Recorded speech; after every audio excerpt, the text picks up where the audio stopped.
Welcome to the latest episode of our podcast series for financial advisors. Today's episode is Liberated, why a 25-year Merrill vet managing $450 million in assets opted to break away and build his own firm. It's a conversation with Craig Robson, founding principal and managing director of Regent Peak Wealth. I'm Mindy Diamond, and this is Mindy Diamond on Independence.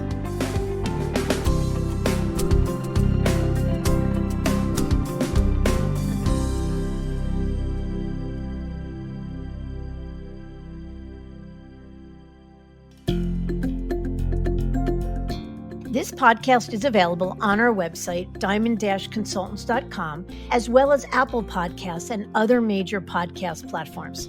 If you are not already a subscriber and want to be notified of new show releases, please subscribe right on your favorite podcast platform or on the episode page on our website. For Apple Podcast users, I'd be grateful if you'd give the show a review. Your input helps us to make the series better and alerts other advisors like you who may find the content to be relevant. And while you're at it, if you know others who are considering change or simply looking to learn more about the industry landscape, please feel free to share this episode or the series widely. It was May of 1994 when Craig Robson decided engineering wasn't for him and accepted an offer to join Merrill Lynch to start a career in wealth management. And it proved to be both a bold and smart move because over 2.5 decades, Craig built a business managing $450 million in assets for high net worth clients. It was an experience that Craig credits as framing his business life, one that would set the stage for yet another bold move, handing in his resignation on his 25th anniversary with Merrell to launch RIA Regent Peak Wealth in Atlanta, Georgia. And just 3 years later, Regent Peak is managing some $570 million in assets. So what was it that motivated Craig to leave the firm he grew up with? As Craig puts it, it was about removing the shackles that prevented him and his team from doing more for their clients. That is, to provide greater optionality and choice when it comes to the products and services they could offer. And ultimately, liberating and empowering them in how they manage and grow the business, as well as the freedom to brand and message as they see fit. Because for a top team like Craig's, there once was a time when Merrill provided greater latitude, particularly when serving clients. Then things changed. Merrill adopted a philosophy of managing to the lowest common denominator, limiting any exceptions while continually adding levels of compliance. While Craig sometimes describes breaking away from the firm as a professional risk, the reward, as he shares, was worth it. So in this episode, Craig walks us through his journey from Merrill to independence, sharing the key moments that motivated him to explore his options, why he opted for independence when he could have accepted a transition deal from another firm, what he's able to do differently as an independent, how his growth trajectory has changed, and why, and much more. So let's get to it.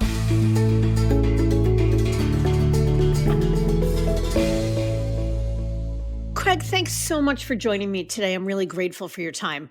Well, thank you for having me. It's great to be here. Yeah, a lot to unpack, so let's jump into it. Let's start at the beginning. Tell us a little bit about yourself and the path that led you to launching your own firm in 2019. Sure. So I think professionally, I graduated from Lehigh University with an engineering degree. And, Mindy, you may recall in our conversations, I affectionately consider myself an engineer, right?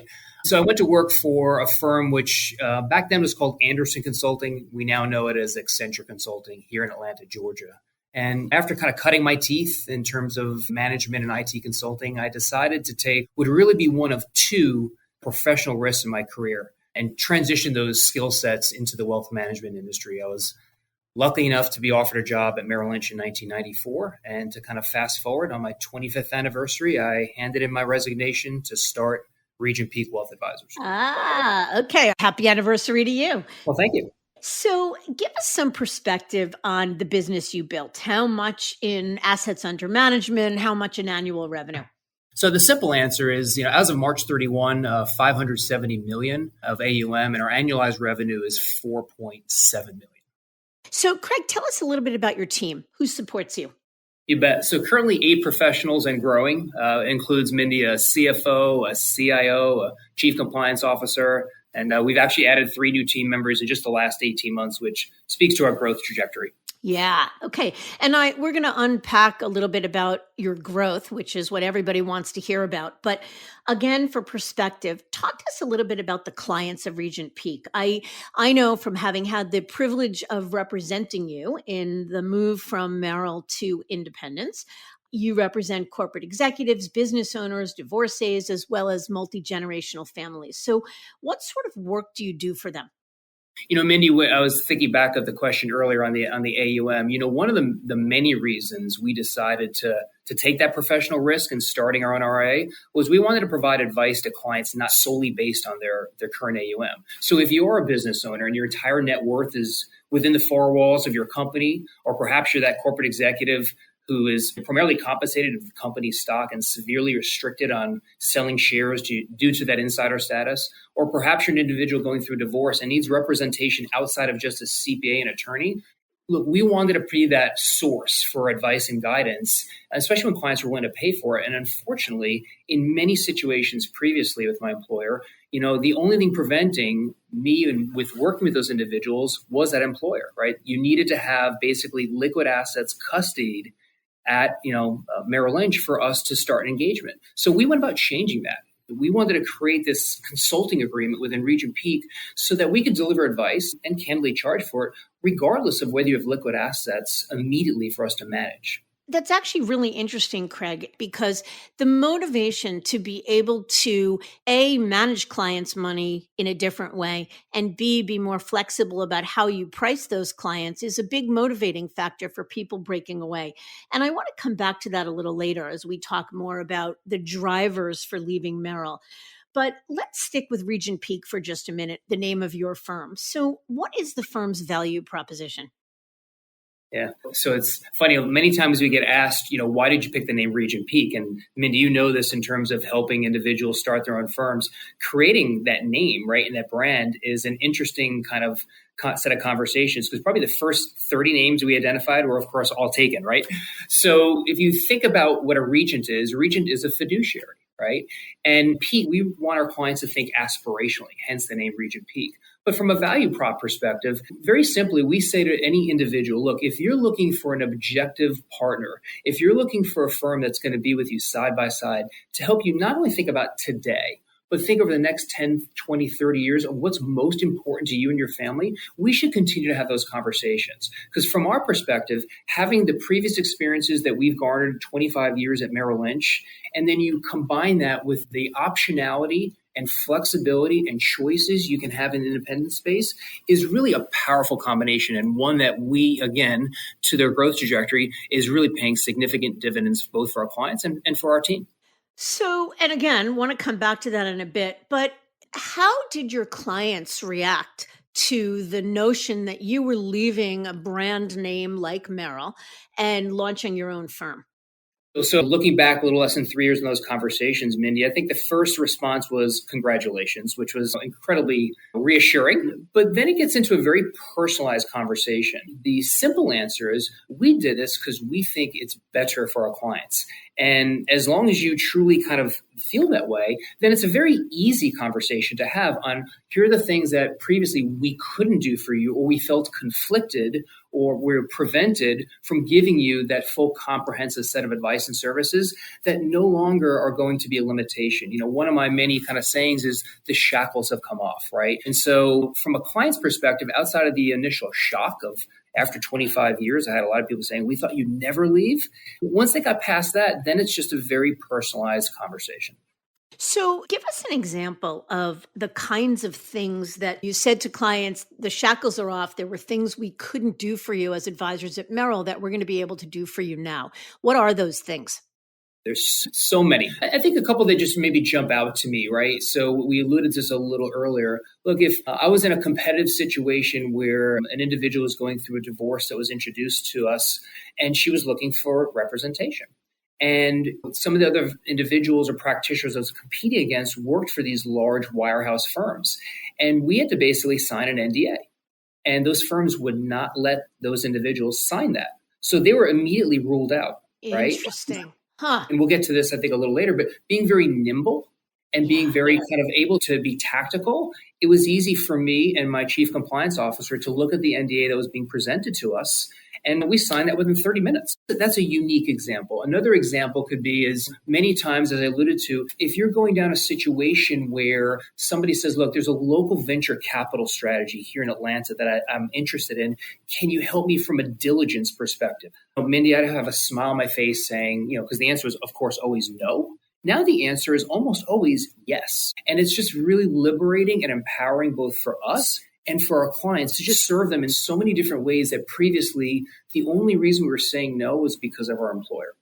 What was the rationale behind no from Merrill Lynch to a question like that?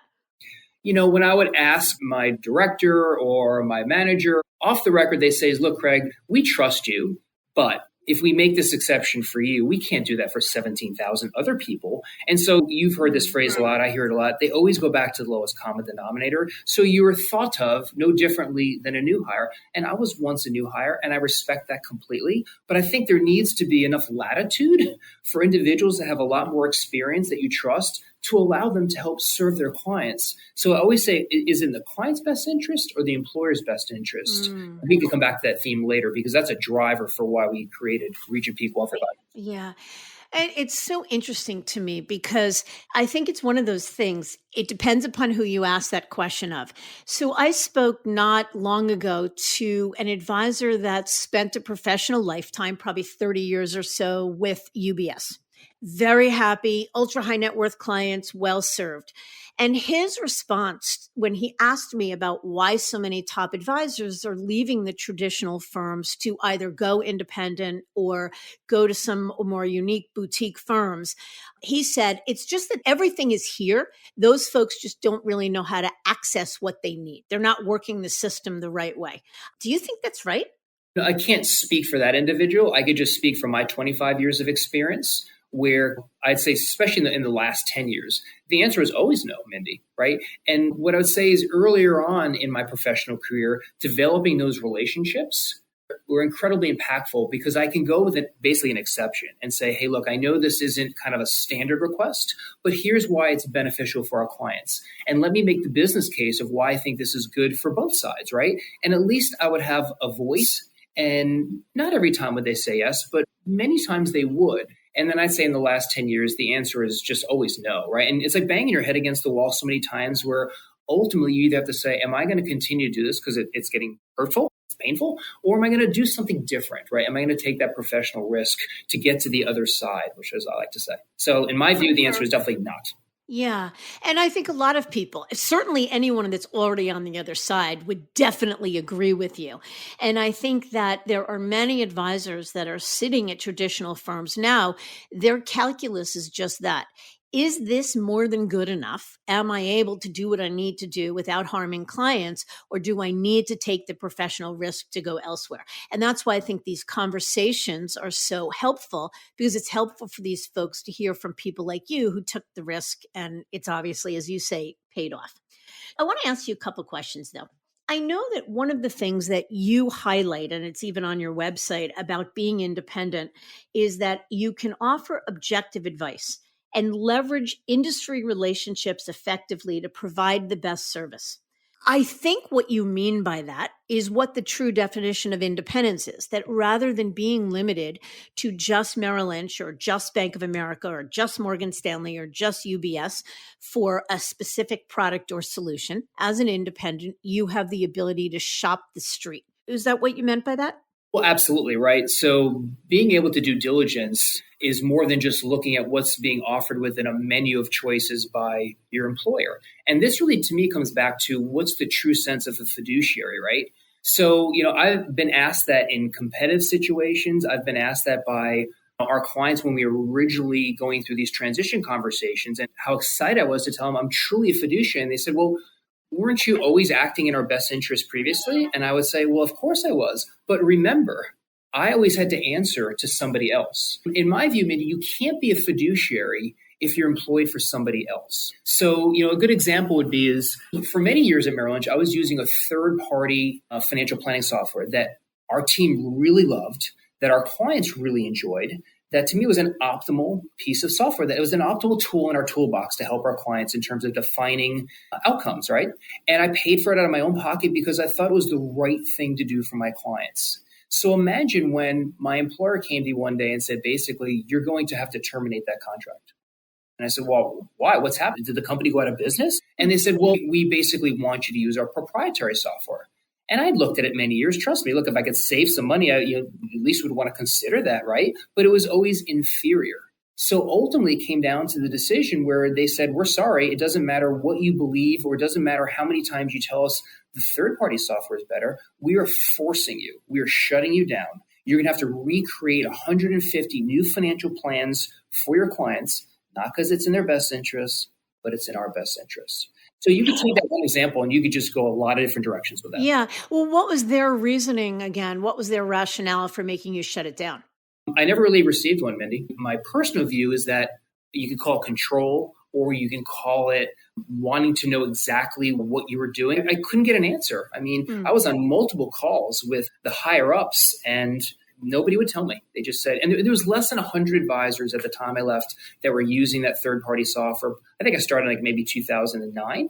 And one day it was like somebody just flipped the switch and said, we're not doing this anymore. Mm-hmm. Yeah. Okay.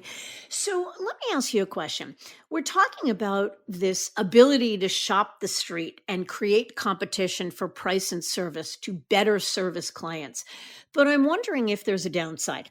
So I want to ask you a couple questions about that, questions that advisors we counsel ask us all the time. So the first is it a hassle to leverage industry relationships and not have everything all under one roof like you did at Merrill? No, in our view, what I would say is the beauty, right, of being independent, and I think I may have mentioned this once before, as we'll come back to it, is optionality and choice, right? Optionality should be a key word in your conversations.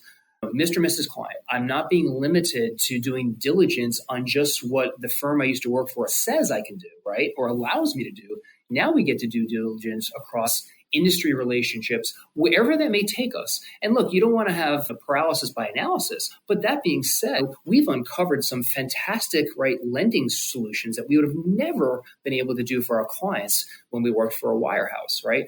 From a structured solution or structured products perspective, I mean, we're able to shop the street. We're able to customize structured notes on behalf of our clients, where previously we had to wait for this kind of predefined menu of offerings, right? And we just had to choose from that. Well, why would you limit yourself or limit your clients if you don't have to? So when you take that mindset and you just start to expand that, it just creates better outcomes and more options for your clients. So no would be my answer. So I get better. I get that optionality is a great thing. But how about the overwhelm factor of there's a limited capacity or a limited amount of hours in the day? And if you're spending time sourcing structured product solutions or sourcing lending solutions that you could be spending nurturing or developing client relationships, is that a hassle? Well, I think it comes down to many defined roles and responsibilities and then the talent that you've built out within your team, right? Look, we always say we want to stay within our professional lanes, right? Everybody should really know where their expertise is and or what they're defined to do within the roles that we've defined for them.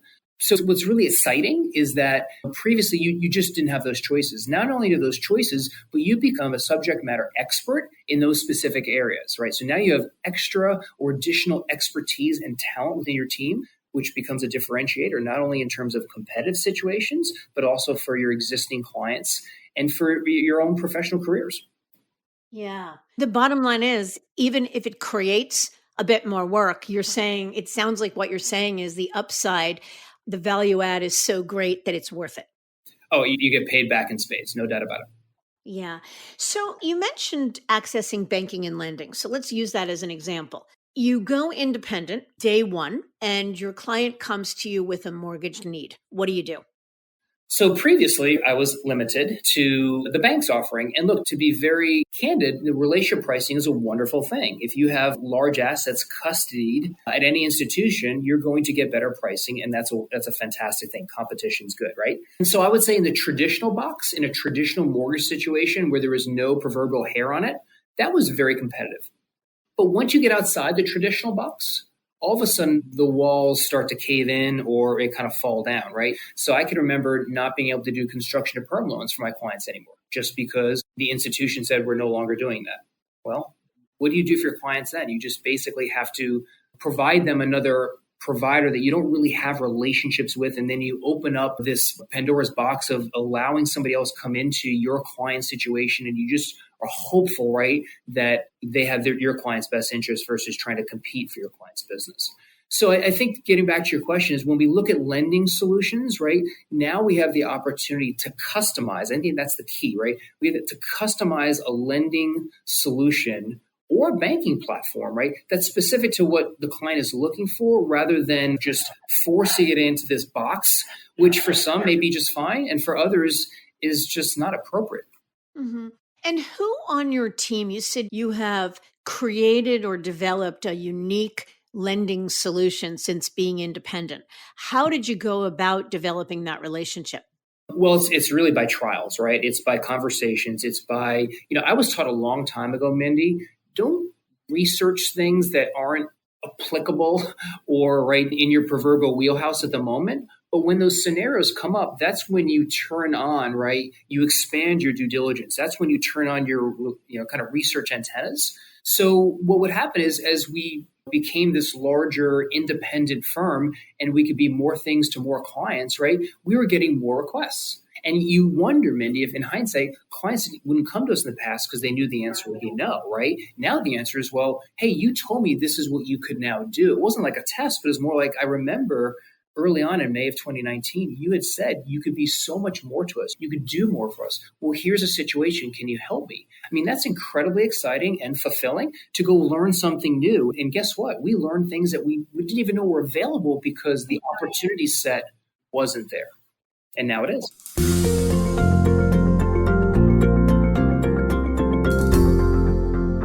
So I want to go back to something you said. You're talking about the conversation with clients about being a true fiduciary for them. I'm looking for tangible examples because I think sometimes advisors talk about, it's great to be independent, I'm a fiduciary. But as you indicated earlier, most wirehouse advisors, they may not technically be held to the fiduciary standard, but rather the suitability standard, but they still think of themselves as a fiduciary. So talk to me a little bit about some tangible examples. You said the decision to go independent has really paid real dividends. So what are some examples of how being this fiduciary now has paid real dividends? You bet. So look, the suitability standard, right, really looks at, and I'm trying to dust off my memory bank here, the suitability standard really looks at things like one's risk parameter, their liquidity needs, right? It has 4 basic questions that they're asking. And as long as you can answer those 4 questions coherently, then that's the standard you're held to. The fiduciary standard is much more comprehensive. And so it takes not only the suitability standard, but then just kind of accelerates or expands that to a whole nother level. So I've mentioned certainly some of the products, right, would be good examples, such as going back to structured notes. When we were at the wirehouse community, the structured notes typically had a 2% fee attached to that. And obviously you would disclose that having your client's best interest. But is that in the client's best interest? Could you, as a fiduciary, go shop that or find a different way to price that that's better for your client? Well, from a fiduciary perspective, you are tasked to do that. That's in your client's best interest. I think that's a fantastic example. Another one I would say is talking about tools in your toolbox. As a fiduciary, don't you want to have the optimal solutions to help you deliver the best advice for your clients? Or are you okay or resigned to the fact that, well, I'm just going to use the offerings that are in-house, right? As a fiduciary, if you have your client's best interest, right, you are challenging yourself to make sure that you're looking out there for every tool that you have in your toolbox that can help deliver optimal advice. So I think from a fiduciary perspective, it takes the basics of the suitability standard and then it just expands or widens, right, or deepens, however you want to think that. And I could give you many examples, but those are 2 that just kind of jump off the page for me. Did you have any sense, Craig, while you were at Merrill that you were missing anything? Did you have a sense that you were not being able to do everything you possibly could for your clients? Or was it that once you began to explore, you began to see a world you didn't know existed? I think it's both. I certainly had, I wouldn't not say an inkling, but I had examples. When hypothetically, Mindy, you and I are in a discovery conversation, and the only thing preventing us from working together is my employer, that's a problem, right? That tells you that's a missed opportunity. Or if you want to go do due diligence on the next venture capital strategy here in Atlanta, and your firm says, you can't do that. Or if somebody's looking to have advice on a compensation offering from a competitor, and your employer says, well, I'm sorry, we can't let you send that email. Well, why not? Well, legally, we're just not comfortable with it. Well, why aren't you comfortable with it, right? It's all fact-based. Well, if we do that for you, we have to do that for somebody else. So I had enough examples to tell me that there was more I could be doing for our clients. But you're right. It's the proverbial, I don't know what I don't know. And then you get to the other side and it's just a reaffirmation and then it just explodes. And so I hopefully you can hear the passion in my voice. It's super exciting. Yeah, it's wonderful. I'd like to back up for a minute and talk a little bit about the 25 years you spent at Merrill before opting for independence. So what did you love about working for the firm? The people, the relationships, and I think the experiences. 25 years is a long time. So I fondly recall and look back on those years in a very positive light. Yeah, I mean, it obviously, win, lose, or draw, it helped you to build a really solid business and gave you the foundation in order to launch the one you are today. So I don't believe that anything was a mistake. I think we wind up exactly where we're meant to and following just the right path. So how did Merrill itself, how did working at Merrill help you to build your business? Yeah, a couple of things come to mind. I'd say first, look, we're going way back when, right, to 1994. But the initial training program that they put all new advisors through, including myself, was really constructive. It helped one kind of build out your practice. It taught you how to basically not only become an advisor, but how to go capture clients or gain clients. I don't know if that's still around today. I hope it is, but it was very beneficial for me, right? So without that, I doubt I'd be here today. And I think the second is, look, Mindy, if you've ever had somebody in your life, like a mentor who's invested more time in you than maybe was required, right? Look, I had that. I was blessed to have an individual named Brian Seppi who hired me, who basically believed in me, and he taught me the business, right? It was really hard, but if you followed his path, you were bound to be successful. You could not be because he gave you the roadmap, right? And again, there's no way to get around hard work, but he taught you how to be successful. So I think when I look back, what was really helpful, a great training program, some talented individuals that were willing to invest in me. That's what jumps out. Yeah, I think that's wonderful. So what was going on at Merrill before you left? I guess maybe a better way to ask that question, what changed in, say, the last 5 years you were there? Yeah, I think very simply, too many rules, mandates, or decisions, which, again, consistently go back to wasn't our client's best interest, but always seemed to be in the employer's best interest. And, Mindy, it's really hard to go to your client and say to them, look, I now have to do this, not because I think this is a good use of your or my time, not because I think this is the appropriate thing to do. I'm only doing it because I'm forced to do it. Look, our time is valuable, right? And that almost, maybe infers a level of distrust. Like, wait, does your employer not trust you that we need to have these type of conversations? So we just kept spinning our heads saying, at some point in time, are we going to continue to do this, right? And the clients could hear it in my voice. They were really frustrated, and my team was frustrated. And we would always preface it by, look, I'm going to have a conversation with you, not because I want to, not because I think we need to, only because we're required to. And it's really just a mandate. And that's what I come back to, too many mandates. Yeah. So let me ask you a question about that. While those mandates frustrate an awful lot of people, and I think there's a lot of advisors that are nodding their head yes when they listen to you say this, and a lot of advisors that would agree with you for sure, that life in the big firms has become more bureaucratic and more about managing the lowest common denominator, more about bureaucracy than anything else. But that said, you have to be very confident in your client relationships to take the leap. You call it to take the professional risk. And I think that that's right. And also really certain that you're comfortable giving up the turnkey, all under one roof infrastructure that a big firm provides you, and comfortable giving up big money up front. Whether that be because you took a recruiting deal, whether it be because you take a retire in place program, there's a lot of chips you leave on the table to go independent. So how do you get there?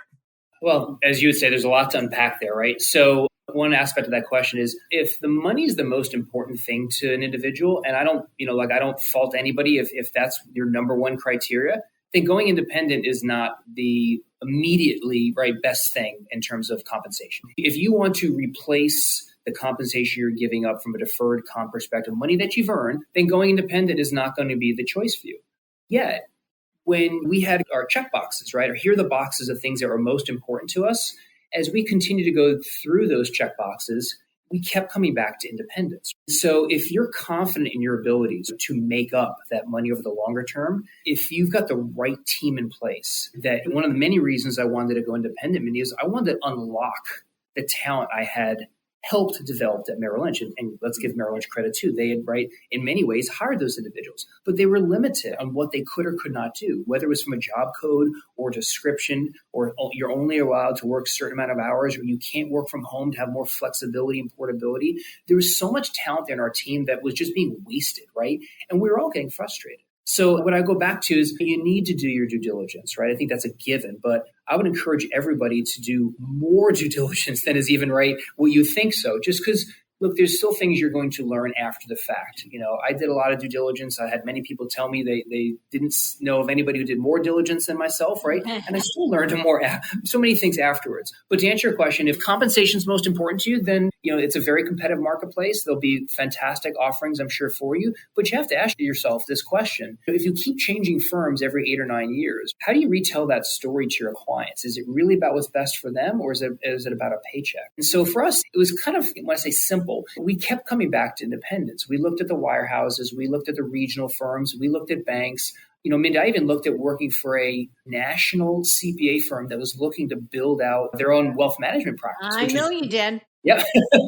But I kept coming back with your guidance and your objective guidance and your team's guidance of, Craig, when I look at everything you've told me, independence checks the most of those boxes. Okay. But how do you reconcile? You say, I'm walking away from X amount in unvested deferred comp, and I don't remember what X was for you, but it was a fairly significant number. How many years do you think it takes you to cross over where, okay, you're willing to give up a certain amount in the short term in order to build something for the long term? But still in all, how many years do you think it takes before you're making the same or better income than you were at Merrill, and you've got a business that's worth more than it was at Merrill? So let me try to almost answer those backwards. So my business is worth more today than it was at Merrill after being independent less than 3 years. My 3-year anniversary is coming up here in a couple of weeks. If I look at a break-even point, I would say from a compensation perspective, pretty close towards, I have not made back all the deferred comp I forego, but I'm pretty darn close. But now you're kind of in the money, as I like to say, Now it's all upside. And you hear these questions a lot. Everybody who is talented gets courted. Everybody has a price. That said, we're having so much fun what we're doing. Mm-hmm. I don't want to sell this firm. I don't want to go work for anybody else. We love what we do. And we have so much more to build and to grow that from a compensation perspective, of course, compensation is important, but it's not everything to me. So to answer your question, I'd say, look, for me personally, it was probably 3 to 3.5 year break-even point in terms of making up the deferred comp.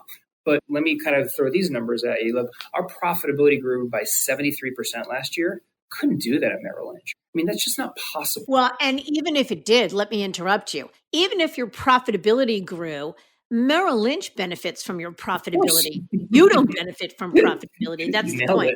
You nailed it. So, okay, that profitability grew by 73%, which is extraordinary. And actually, one of the questions I wanted to ask you was, you're talking about 18 members, and I don't know how many of those you've added since you launched Regent Peak, but the more team members you add, the more of a drag it has on profitability. So how does that work? So we've added 3 new team members, Mindy, in just the last 18 months. I was on a call with another individual or individuals who are seeking some diligence to potentially go independent. And they're asking me very similar questions. And they said, capacity, what does that look like? I said, look, one of the things that even in my diligence, I didn't truly understand or appreciate, there's a better word, was that, you're going to have to build out or grow your team differently in the independent space than you would in the wirehouse space. So it's the old saying, to give to get, or, 1 step back or 2 steps forward, right? You have to invest in your business to to grow your business, right? So we saw pretty quickly that we needed to add more talented professionals to allow us to not only serve our existing clients in a more comprehensive way, but all the new clients and new relationships that we're onboarding. So our revenue grew by 44% last year. So when you have a 44% revenue growth number and a 73% profitability number, it just speaks to the fact that if you keep funding this kind of growth engine, there's just more upside. So I think the simple answer to your question is that's our mindset. That's our growth trajectory. If compensation is the most important thing, then okay, that's for you. But if you want to grow this engine to be something bigger, you have to be able to invest back in your business. And I go back to my days at Merrill. Like whenever I wanted to hire somebody, there was this dirty little secret. Well, the formulaic, which they never share with you, by the way, the formula says you're not there to get a new hire. I'm like, what does that mean? Like, well, you need to have this amount in production credits and this amount in AUM. There's always a moving target. And whenever you tried to ask them what the target was, they wouldn't define it for you. It was just no, right? I mean, imagine, again, the shackles coming off that here's how we're going to grow this year. Here's the capacity infrastructure we need to allow us to hit those growth numbers. Mm-hmm. It's pretty exciting. For sure. But how do you get profitability increase of 73% when at the same time you added several team members? Well, look, I mean, one of the beautiful things about being your own business owner is you get to control the costs. I couldn't control the costs in my previous employer outside of, right, what I was compensating other team members, right? But now every single decision we get to look at and say, is this specific cost center, right, a good value exchange? No different, Mindy, than, look, being honest with yourself or myself, right? I have to make sure, is Regent Peak providing good value exchange? We're a cost. I hope our clients think of us more than that. But look, we are a cost center on somebody's P&L, right? No different in our P&L. Every single P&L we can look at. And if there is an optimal way to reduce costs, I'm very interested in that. I never had those conversations previously. I wasn't privy to those conversations previously. So to be profitable, you have to bring in more revenues. You have to always be mindful of your bottom line and be smart in terms of how you're growing your dollars. And that's how you can have profitability numbers like the ones we obtained last year and still add new talent, which allows us to serve our existing and new relationships. We're adding new relationships at a much faster clip, Mindy, than we ever had at Merrill Lynch. Which is amazing. That's what we hear from a lot of folks. I want to ask you something you also said. You said your business is worth more today than it was at Merrill and you're only independent 3 years. How do you figure that? What is that based on in terms of business valuation? Yeah, so when I was at Merrill Lynch, and look, the only time, and I think, we may talk about this, kudos to you, because I remember the day that you called me on, I think it was a Wednesday night, right? I'm not sure if you remember this call as well. And I took your call and you got me at the right time. I was incredibly frustrated. And my point there is, prior to that conversation, I'm so glad I took your call. The only other time I ever even thought about leaving Merrill Lynch was in 2008. And we all could go back and remember what happened in 2008. But Mindy, from my client's perspective, it wasn't in their best interest, right? The world was just crazy. Look, Merrill Lynch and other firms were potentially going out of business, right? Lehman Brothers.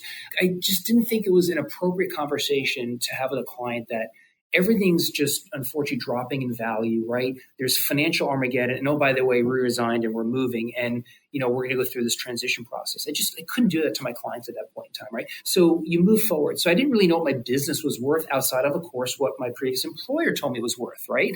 And so again, we go back to that optionality, right? When you go, I would say you should run a bake-off, Mindy, right? When I have business owners tell me that they're thinking about selling their practice, I always say, look, well, let's make sure we run the bake-off. And they know that comment's coming, right? Why limit yourself to one potential, right, acquire when we want to see what the true value of your practice is worth? And the only way you're going to do that is by professionally shopping it, right? So to answer your question, the numbers I used, right, when I was going through my due diligence, potentially making a change, which ultimately came into Regent Peak, and hearing about how much other firms would compensate me to go to a similar wirehouse type firm was, look, it was flattering. It was bigger numbers that I ever dreamed of when I started 25 years earlier, right?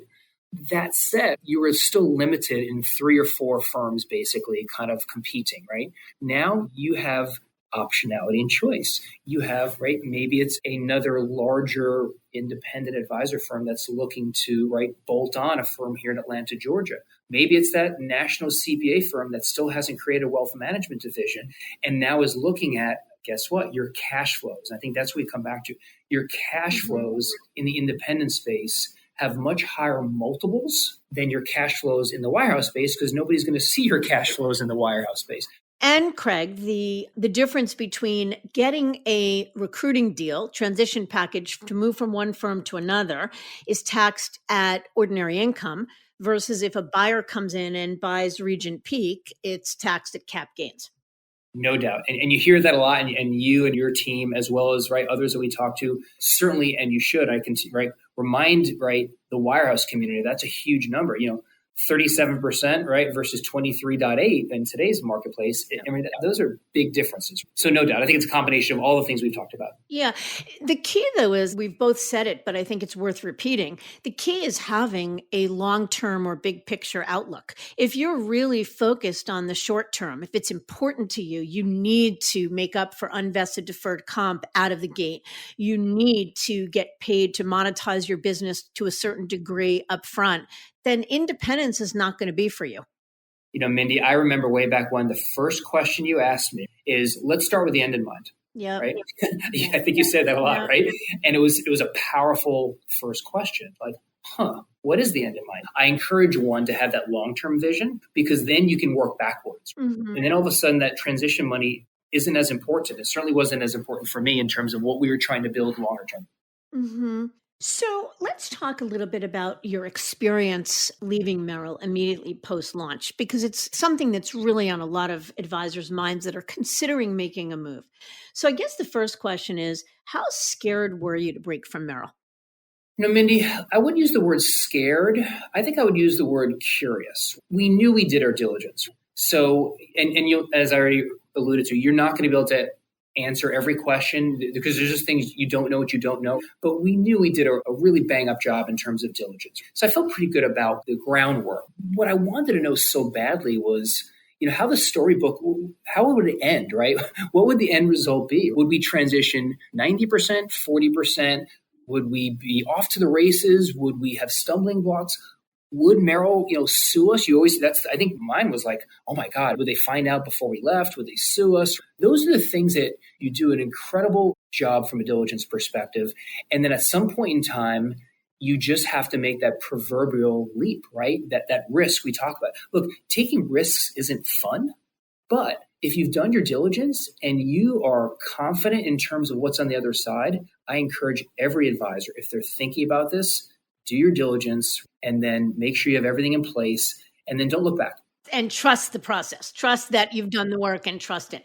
Okay. What did Merrill do? Did they do anything to incent your clients to stay behind? Free fees we hear? Any bad mouthing? What happened post-launch? Yeah, I'm laughing now. I wasn't laughing in May of 2019 when my friends at Merrill Lynch were, Mindy, I kid you not, they were whispering on the phone, Craig, do you know that they're walking around our offices offering free fees to your clients for the first 12 months as long as they stay for 12 months? Now, Mindy, I had scripted and did a ton of diligence, with your firm, with other firms. I thought I had prepared for everything. I was not prepared for that one. There's a good example of be prepared for the unknown. You have to be on your feet real quick. You have to think about that one. So I had a couple clients, when they said that to me, they said, well, what do you think about that? And my answer very quickly was, Mr. and Mrs. Client, I've been trying to negotiate free fees for you for the past 25 years. They always said no. But now all of a sudden, it's interesting that they're willing to say yes. I wonder why that is. So I just would turn it back on Merrill. And most clients understood that, right? Some clients laughed. Some clients said, boy, you must really have made them nervous because they're offering me free fees. Or some would say they must be desperate if they're offering me free fees. But did it work? That's actually a smart response. But did any clients buy into it? Were there any dissenting clients? A few did. Ultimately, you had told me, others had told me, look, some of the clients that you think may not come over or are going to take time to come over immediately. And some that you think will be the first to come over may take a long amount of time or don't come at all. So that whole surprise, you have to be prepared for the surprises. You can't take it personal. So I always go back to those few clients, and we can look back now. There's 3 clients that have not come over that we would have liked to come over. And what I said to them, look, if 3 fees is what's most important to you, I encourage you to stay. We're not going anywhere. We could have that conversation after 12 months. You may find that staying there was the best decision for you, or you may find after 12 months of free fees that, you know what? I really miss working with Regent Peak Wealth Advisors, which at the time was a different name, of course, at Merrill Lynch. So we just put it back on them, and we wanted to give them all the information to make an informed decision. Look past the incentives, look past the free fees, and look to, well, why are they really doing that? So to answer your question, a few certainly did. And that's okay. To expect 100% come over, I don't think is realistic. Everybody wants that. Yep, I agree. We used 80% as kind of the threshold, and we were, north of that, obviously. But I think 100% is a little disingenuous. Yeah, and that brings up a good point. We tell advisors all the time, you need to be comfortable if you're going to make a move with a certain amount of loss. There has to be, you need to know what your floor is, in your case, 80%. If I bring anything more than 80% of my clients with me, this will have been a good move. If I move less than 80% of my clients, will I consider it a bad move? So you sort of need to play out those examples and know what acceptable loss is. But I agree with you. It's unrealistic to presume that 100% will follow. And in some cases, we've had advisors tell us, I'm at 110% at the end of 3 months or 4 months. That's possible too. But it's about being prepared for worst case and being pleasantly surprised. Yeah, if I could add some of that, Mindy, the part that in all the analysis that we've done, and I know that your team helps us and other advisors do, is don't forget the new relationships you're onboarding, right? That perhaps you couldn't have previously. Look, I've had conversations with what I can now call clients that said, we would have never met because we would not have worked with you if you were within a wirehouse or a big bank. That just goes against our DNA, right? So don't forget, we were running towards independence. Don't look back, run towards what you're going to. And all the, as you said, the pleasant upsides and the opportunities that you don't know you were missing because you never had those swings at the proverbial baseball bat. Right. But it takes a leap of faith. I mean, the bottom line is not everybody is comfortable taking that leap of faith, trusting that, okay, I'd be okay if I lost 3 clients or 5 clients because I trust that independence or this move will allow me to serve clients better and grow my business bigger over time. Not everybody's comfortable with that. And that's okay too. The other thing I think that's for your audience, I would share with you, your team will be more passionate about coming to work every day. It's no longer a job, as I like to say. When you can define your vision and your team is aligned, you have people that work harder and smarter. And I think that's the key phrase we use a lot. I really feel in my heart, I have the best professionals that work at Regent Peak. And I had them when they were at Merrell, for those that came over, right? All of us came over, by the way, right? But they just see the bigger picture now. And they see this. I had a team member recently say, look, I was at Merrell. I viewed it as a job. I told my spouse the day, I'm never going anywhere. That's incredibly powerful. So compensation is important, but feeling really valuable about what you do every day is something that you can't put on a number. You can't put that on a W-2. And if we touch on this later, I'll speak to it. But one of the big reasons we wanted to leave is to define our own culture, our own values. When I would sit in a conference room at my previous employer and they had these words on the wall, they weren't my words. And I'm talking about, right, their values. They weren't my words. I didn't help define those. Nobody asked me. And not that those were bad words, by the way, but I didn't have a say. Imagine sitting down with your entire team and saying, we're going to create our own values that we live and breathe every day. And we're not going to put that on our team website. And we're not going to articulate that until we all agree to that. That's incredibly powerful and just provides alignment. You can't see that on your W-2 or your 1099. Yeah, but what you're talking about is authenticity. You're talking about empowering those that work for you that never really had much of a voice before to have a seat at the table and feel a part of growing something all together. And that motivates them to work harder. So that's a wonderful thing. You nailed it. How about, you're saying that they say to you, this doesn't feel like a job, but are you working harder now than you did as an employee at Merrell? I'll go back to a phrase I used earlier, right? Harder, but smarter. So there's no doubt I'm working harder and I'm working more than I did previously because Look, as a business owner, you know this, you make so many more decisions every single day. Ultimately, when I speak to my peers in the wirehouse, and I still speak to them from time to time, and I speak to new people that I ask to pick my brain. It's funny, Mindy, and you get this a lot. Well, who makes this decision? I'm like, well, ultimately I do. After they ask that question 5 times, they get it, right? Like, okay, we get it. So, and that's kind of a mind shift for them. So you're working harder because you've got more decisions to make, but it's incredibly empowering. There's the word I would use, because the decisions you're making are sound-based, are fact-based, are values-based, and you're doing it because it's not some mandate, not some hidden agenda that nobody will ever tell you. You're doing it because you believe, with the diligence that you've done, that it's the right decision. And look, we're all going to make mistakes from time to time, but guess what? Being nimble, you can change that, right? And I love being nimble. COVID was a real illuminator for us in terms of the power of independence. I mean, just imagine, we were back in our office. It was appropriate for every team member. We gave them that latitude to come back when you were ready. But we were back within 3 months. And I still have friends at my previous employer that aren't back in their office and don't know when they'll go back. So just you think about that mindset. It's a mindset shift. Yep. I agree with that. It is a mindset shift. I was just thinking as you're talking, something popped into my mind. I remember having a conversation with you, Craig. Maybe it was a month or 2 after you had launched Regent Peak. And you asked me about my ability to communicate on LinkedIn, to write articles, to share point of view. You were taken by that because Merrell was so restrictive in what you were able to say, how you were able to present yourself to the world. So how has that changed for you about your ability to market and brand yourself? What are some things you're doing in terms of creative communication now? Well, Mindy, I'm going to sound like a broken record, right? Here comes another kudos to you. Yeah. Because for those out there who happen to follow me on LinkedIn, whether it's our clients or prospective clients or relationships, partners, Craig's Corner was really created from a conversation you and I had. And you professionally challenged me to say, look, Craig, one of the things we talked about is this ability to create your own content, to obviously within the legal parameters, within the compliance perspective, put something out there which you could never do previously. So how I'd answer that question is, one of the main reasons I specifically wanted to go independent was to have a voice. Anytime I did anything on LinkedIn and my previous employer, it was cookie cutter and it was one of 3 predefined messages that every advisor could choose from. How personal is that?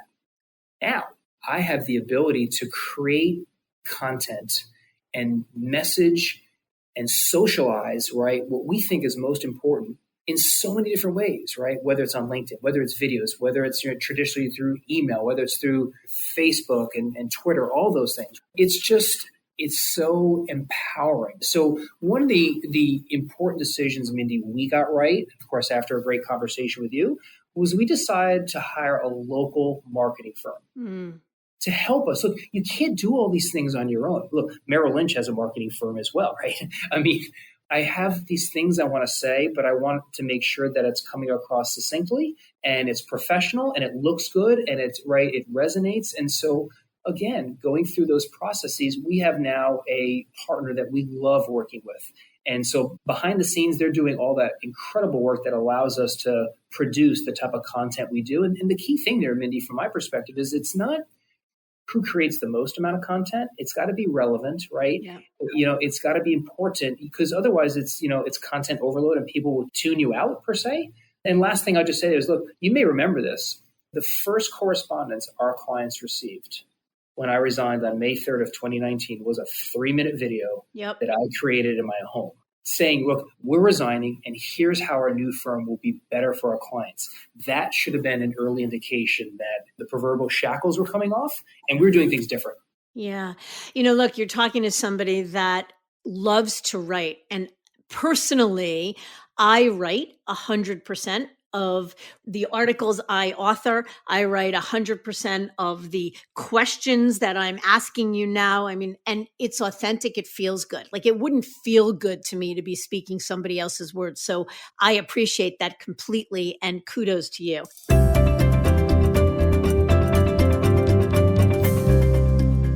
There are probably a million more questions I could ask you, but in the interest of time, I want to ask you one final one, Craig. So what do you think you have planned for the future of Regent Peak, whether it be 5 years from now or your ultimate end game when you are going to decide to retire or sell the business?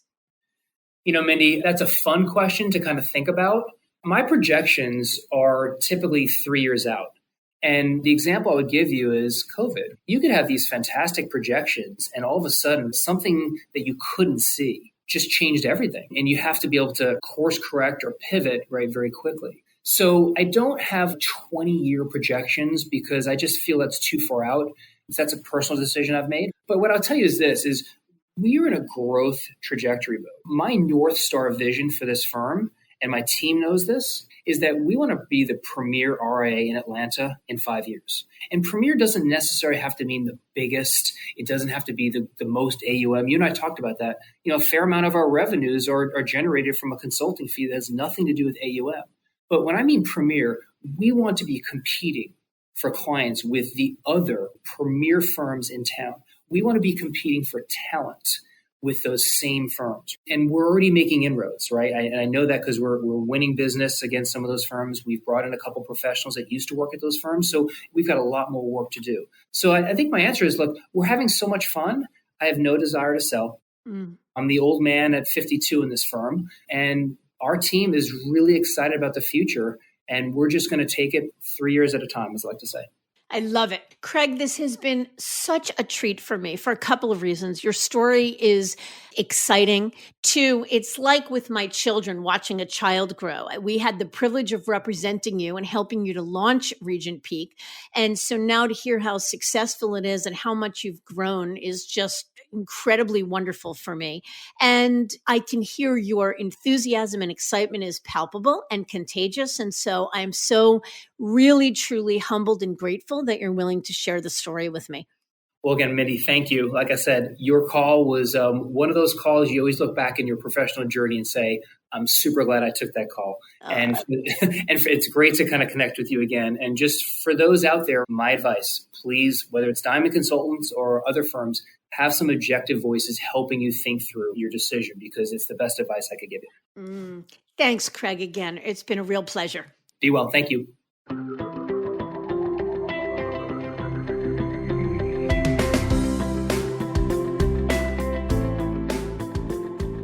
We talk a lot about defining moments for advisors, and one that Craig shared was the realization that the words on the conference room wall at Merrell represented Merrell's vision and values, not his own.